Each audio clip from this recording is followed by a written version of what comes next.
opäť preto, aby sme opäť raz kultúrne a na úrovni oslávili tie najlepšie komunikačné projekty.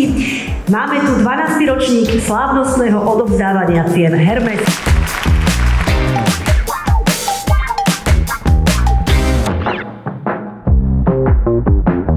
Ocenenia Hermes sú ocenenia od marketérov pre marketérov a o to viac si ich asi aj vážime. Naša každodenná práca si myslím si, že zaslúži takéto zadozučinenie a práve takéto ceny sú takým tým hrejivým pocitom, ktorý nám dáva pri práci zmysel.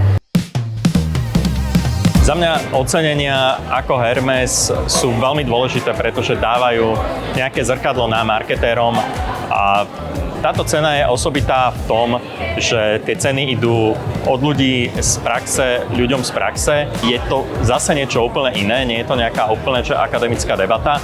A ja si veľmi vážim, že som mohol byť v porote, pretože fakt som videl kopec vynikajúcich prác a budem úprimný, z mnohých som si zobral inšpiráciu do svojej praxe.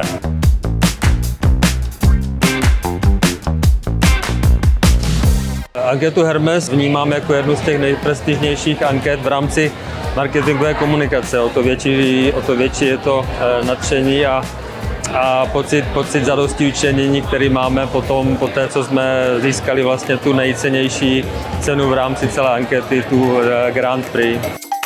Ďakujeme aj organizátorom za to, že v tejto súťaži sme mohli byť zapojení a že nám dali tú možnosť sa v nej ukázať a ukázať to, čo pre našich zákazníkov robíme. Ďakujeme veľmi pekne a vážime si túto šancu a príležitosť.